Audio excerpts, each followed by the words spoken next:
Good evening, viewers. My name is Dr. Nelson Musova. I am the Director General of Uganda AIDS Commission. Welcome. Today is the first day of December 2020, and we are commemorating the International World AIDS Day. Because it is COVID-19, here at the Uganda AIDS Commission, we observe the standard operating procedures. We keep our masks on, we maintain social distancing, we wash our hands, and also we measure the temperature to ensure that the body temperature is within normal. But because I would like you to hear me clearly, and because I'm seated alone in my office, I'm going to take off my mask for that purpose, but it shouldn't be misunderstood that I'm not observing the standard operating procedures.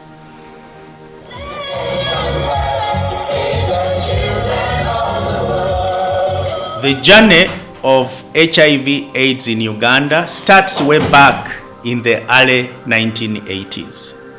Back in the 1980s, in the far districts of Rakai, on the shores of Lake Victoria, they started observing individuals who were losing weight, growing thin, having skin diseases, having diarrhea with fever, and it wasn't understood what the cause was. Some people thought it was witchcraft. Other people thought it's a disease that had been brought to Tanzania. But young medical officers from Lago documented this, and soon it was reported as a disease called AIDS that was caused by the human immunodeficiency virus, HIV. Because back then we had just had a change in government, and the government was keen to ensure that the population, but also the armed forces, are protected against the disease, there was a very vigorous prevention message. Initially, there was no treatment. So the mainstay of making sure that our population was safe was prevention. Preaching abstinence, that unless one was yet sexually active, they should abstain from having sex, because more than 90% of HIV back then and now was transmitted sexually.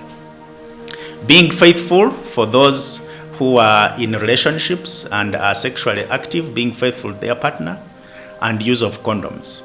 Later on, the drugs started coming, and especially through the PEPFAR program, other donors, and government of Uganda, people started accessing the antiretroviral therapy.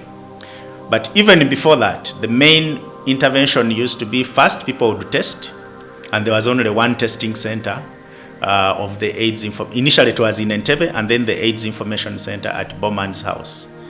And when you tested, it was like a death sentence, because the death rates were very high. There was no medication. But really, our leadership, first of all, saw that HIV and AIDS was not going to be solved just through a medical intervention. So there was need to educate the population, tell households, and started on a campaign where every leader was urged to speak about HIV/AIDS whenever they were addressing the population. Also, government made a decision and started the institution of Uganda AIDS Commission, dedicated just to coordinating the fight against HIV/AIDS. In 1992, Parliament put in place a law to ensure that the Uganda AIDS Commission was created. And the structure was such that the commission had a board, it had a secretariat headed by a director general, and it was directly under office of the president, so that the president provides that oversight, gives it visibility and constant guidance, but also to enable it coordinate all the other sectors, the ministries of health, of agriculture, the private sector, the NGOs. So that positioning was to give it visibility. One of the first director generals of the Uganda AIDS Commission was Dr. Rwanga. Dr. Rwanga was back then working with the World Health Organization. He was seconded here for 2 years, and he helped set up the first commission with the funding from partners, UNICEF, WHO, and also government of Uganda. And then soon after that, we had, Dr. Puli, who served the commission for a long time. And we have also had several chairpersons, as the head of governance. We had, Bishop Misaid Kauma as one of the first individuals to chair the commission. And through time, the commission, this example of having a dedicated government institution to coordinate the HIV response in a country and all sectors, including both government and private sector, was copied from all over the world. So if you go to different countries now, you'll find commissions, and they will tell you that we got this model from Uganda, of having an entity that is dedicated, but that, is there coordinating all the different sectors. The objectives of the commission is largely to ensure that, one, we develop policy and strategy to guide all interventions in the HIV response. Two, that we provide oversight and ensure that what we have written within the policy and the strategic plans is being implemented according to what we have written down. So we do constant monitoring, we get quarterly reports, but also we coordinate the resource mobilization as Uganda AIDS Commission for the national HIV and AIDS response. What have we achieved over time? Uganda really for a long time has been a success story globally, like I have said. We've managed to reduce the HIV prevalence from 18%, an average of 18%, but in certain subpopulations, the HIV prevalence was as high as 50 or even 60%. If you went to populations that were at high risk, what they call most at-risk populations, the HIV prevalence was really, really high. So that has been reduced. As we speak now, the average HIV prevalence is 6%. It means 6 out of every 100 people when tested, they are HIV positive. Of course, in certain population groups and geographical locations, it is higher than others. If you go to the island areas, for instance, in the districts of Karangala or the Sesa Island, you'll find that generally the HIV prevalence is higher, and it's mainly because of the lifestyle. If you go to busy commercial centers, busy places where you have commercial sex work, you have long distance drivers, again, the HIV prevalence is much higher. While we have had regions that have continued to have fairly low HIV prevalence. If you look at the regions of Karamoja, until recently, Karamoja's HIV prevalence remained way, around 1%, highest 2.5%. If you go to the regions of West Nile, again, the HIV remains largely low. And the main reason is because of the cultural practices of these regions. They have very strict prescriptions around whom you have sex with and how that is done. Although, that is changing because of commercialization, because of, what is happening in those regions, immigration and so on. But there are regions of the country where prevalence remains low, and then there are those regions where HIV prevalence is high.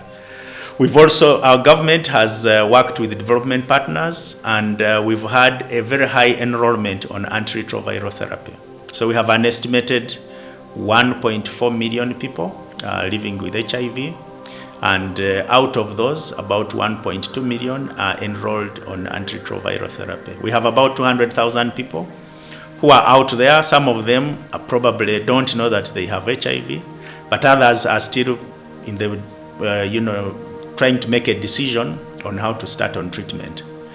So that remains out there. The other challenge is that up until now, our HIV response and health generally remains predominantly donor funded. Up to between 70 to 80% of the resources are provided from donors, and largely because our government has been doing prioritization. It can't fund all the things that it needs. Although in the last few years, government has significantly increased its contribution to HIV. For instance, currently, I think government is providing close to $50 million every year, contributing towards purchase of ARVs. But we still receive a lot of funding from donors, especially the American government, the government of Ireland, the Global Fund, the UN team, and other bilateral partners who support our HIV. So we are trying to move and say, government needs to increase its own contribution, and we've started on a drive called HIV mainstreaming, where every department, every sector makes HIV part of its agenda. It has a workplace policy. It makes a 0.1% budget contribution.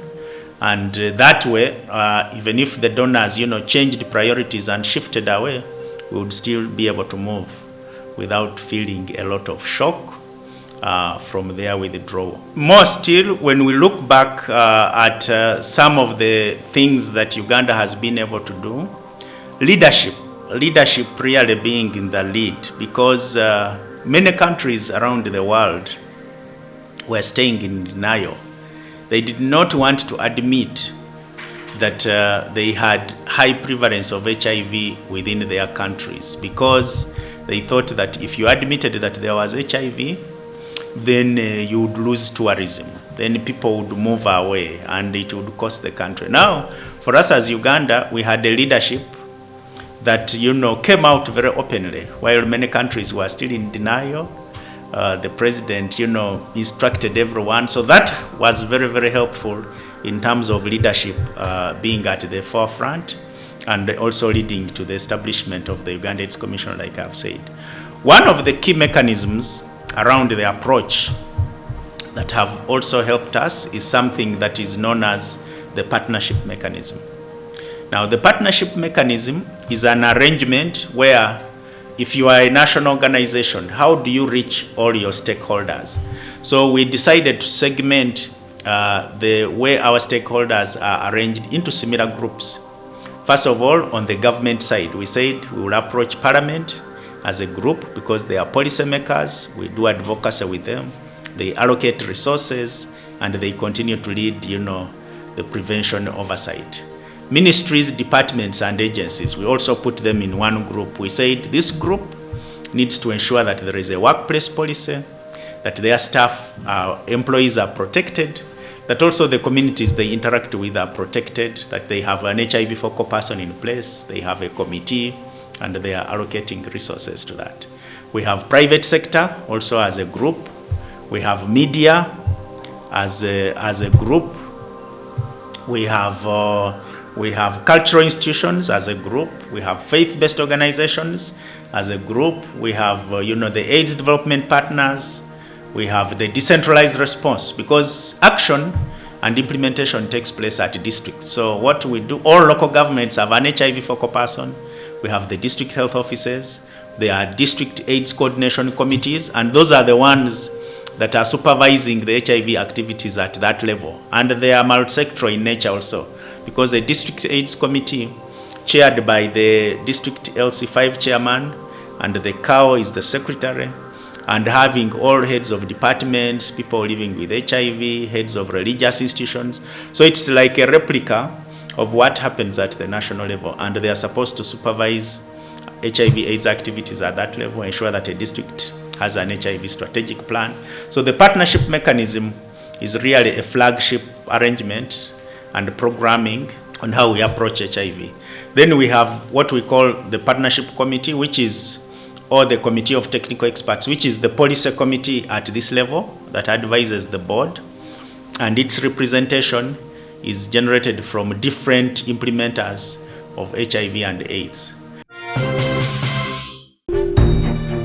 The Uganda Coffee Development Authority, UCDA, is mandated to oversee the coffee subsector. Our office is in Rugogo, and it houses the lab which analyzes all the export coffees before they are dispatched. They do quality control management of coffee production, marketing in Uganda and on the international scene. Buyers abroad, if they cannot taste the coffee, then often they may make a wrong decision when buying. Before us here is the sample roaster, which we use for roasting the coffee samples for export. So the exporter has to apply for inspection at UCDA offices. We have to check that the exporter is licensed, and they have to be licensed by UCDA before they can carry out any export. Join us for the talks and trainings about coffee on Mondays on UBC TV. Double data. Airtel introduces double data. The biggest deal ever on smartphones in Uganda. Buy a smartphone, 3G or 4G, and get 100% data bonus from Airtel. Airtel is giving you 100% bonus data on all weekly and monthly bundles for every new smartphone connected to Airtel for the first 3 months. Dial *175*9# to enjoy double data. Double data, double data. Oh. Airtel, the smartphone network, regulated by Uganda Communications Commission. The Electoral Commission informs stakeholders that the period for campaigns is as follows. Presidential and parliamentary elections, 9th November 2020 to 12th January 2021. City, district local government councils elections, Lord Mayor, mayors, chairpersons and councillors, 9th November 2020 to 18th January 2021. Municipality, city division chairpersons and councillors elections, 9th November 2020 to 23rd January 2021. Sub-county, town, municipal division chairpersons and councillors elections, 9th November 2020 to 1st February 2021. Campaigns will be conducted from 7 a.m. to 6 p.m. and candidates are reminded to stick to their campaign programs as submitted to the Commission. Voters are encouraged to listen to the candidates' manifestos in order to make informed decisions. While conducting campaign meetings, you should wear face masks, wash your hands and observe social distancing to limit the spread of COVID-19. This message is brought to you by the Electoral Commission. As you know, we are going to be using these masks until COVID is gone. Before you put it on, make sure that your hands are clean. Wash your hands with soap and water. If you are in a place that you do not have soap and water, ensure that your hands are sanitized. You make sure that you cover the mouth and the nose. You make sure that the loops cover the ears. Make sure that it covers your cheek and it covers your upper part of the nose. If you want to adjust upward, you can adjust like this. When you want to remove, you hold this and you remove. Make sure that you wash this mask and hang it somewhere that is safe to dry and you iron it. This message is brought to you by Ministry of Health, supported by Precision Media, UNICEF and World Health Organization. One of the key groups that we've put emphasis and focus on are the young people. Because as we know, Uganda is a country of young people. Currently, more than 70% of our population are youth and young people. And therefore, and yet for most of the young people, they were not here to see the HIV and AIDS of the 80s and 90s. The one where there was no treatment, the one where somebody lost weight, had diarrhea, had severe skin disease, had herpes, what was called GCP. Very deaf, you would look at someone and just know that this is HIV. They never saw that. So when you sound the drum, when you play the File Rutaya songs, it doesn't communicate anything to them. And therefore, we are targeting the young people with very specific messages through fellow young people, through peers. I'm sure as Ugandans, if you've observed, we have a very vibrant group of young people who are born with HIV, who have formed themselves into a group, and who have formed beauty pageants at regional level. And the intention is to fight stigma, to sensitize other young people about the risks of how to prevent and how you can get infected with HIV, but also to show that even as an HIV positive young person, you can live positively, you can go through university, you can become a lawyer or a teacher, and also protect yourself. The other group that we work with are the people living with HIV. There's a national forum of people living with HIV. It has a chairperson. It has branches in every district. And this has also been a very powerful platform. But now, during this time where people are on medication, when somebody moves around, they look normal, they look like you and me, it is becoming harder and harder to continue to take out the message. There's a lot of complacence. When we tell people that there is still HIV, that there is a risk, people say, no, we are tired of this message. But we tell them there's no cure. There's no cure, there's no vaccine, HIV is still here, and the medication that is available is only able to suppress the virus. The moment you stop taking the medication, then it goes back. So we've gone back to the drawing board and say, how can we package and take out the message?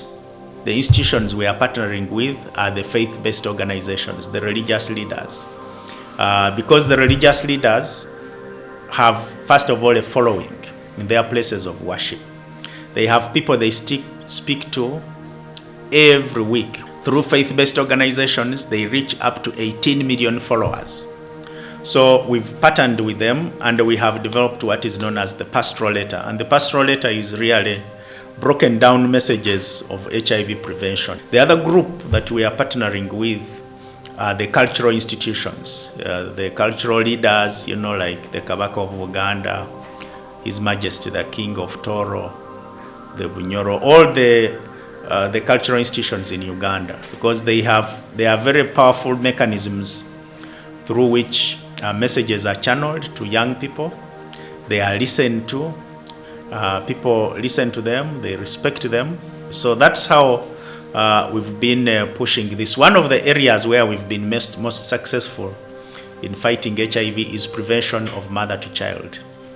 A few years back, the First Lady, Her Excellency Janet Kataha Museveni, partnered with the Ministry of Health, UNAIDS and Uganda AIDS Commission, and went around the country preaching to ensure that every young woman goes to tests, especially those who are pregnant. They go on the medication and deliver in health facilities. As we speak now, Uganda is one of those countries where more than 95% of women who are HIV positive and become pregnant deliver babies who are HIV negative. So we've been very, very successful. We've been an example. There are still a few babies who are born of HIV positive mothers who still become positive, because a few mothers still deliver away from the health facilities or are rising out of stigma, and that they get affected. But largely, it's one of those areas, prevention of mother to child is one of the areas where we have been extremely successful. We've seen, more and more better drugs coming, because originally people would swallow many pills, what they call the pill burden. Somebody would have to swallow up to 20, pills a day, maybe taking them 3 or 4 times. So that alone, and they had many side effects. Now the science has become better. The medication are fewer. You can, as we speak now, there are combinations where you just swallow 1 pill per day, and it has very few side effects. And research is going on of injectable antiretrovirals. So we need to really continue with the message and keep alive. Now, this year was indeed very unique, because even as we struggle with HIV, there are other diseases. There are non-communicable diseases, which is now a new problem. This year, COVID-19 came. It's a very highly infectious condition. For HIV, it takes quite some effort for you to get it. But for COVID, all you would need is to be in a close proximity with somebody who is infected, and then you will have it. And because as a country, the leadership wanted the population protected, rightfully so, COVID prevention measures were implemented. There was a lockdown, the public transport was closed. So that meant that people who are HIV positive and need to move to get their medication couldn't move. Many times, because of stigma and discrimination, people do not attend the health facilities next to them. They always move to facilities that far away, where they are not known, where health workers don't know them, and where individuals will not see them in the HIV clinic. Now, because of the lockdown, they couldn't move. And when you're on treatment, you're not supposed to stop, because when you stop, then the viral load will go up. And when the viral load goes up, you fall more sick. You are also more likely to transmit to your sexual partner. It has those disadvantages. But we had a way of going around that. First of all, once government realized that in itself was a problem, they put in place exemptions. They said that no, if you're HIV positive, if you're a pregnant mother, you will be exempted, and your transport will be allowed to move, or even free transport will be found for you to travel. The other challenge during the COVID period was food, because livelihood was affected. And when you're on ARVs, you're supposed to maintain your medication. So that could also have caused a disruption. The International World AIDS Day is a commemoration that was started way back and has been, commemorated for the last 30 years or so. And this is a worldwide event. It is basically to remember those who have been affected by HIV and impacted, and those who have succumbed. The theme for this year globally is Global Solidarity, Shared Responsibility. For us as Uganda, we customized that theme, and our theme for the World AIDS Day in Uganda is National Solidarity, Shared Responsibility to End AIDS by 2030. So we would like every individual of us to know, and it's not just the responsibility of government, it's not just the responsibility of the church, or it's not just the responsibility of our community leaders to fight this disease. It's each one of us. So we need to increase the effort. We need to, as media, you've done a great job. We would like to thank the media, and we hope you can keep taking this message to the population.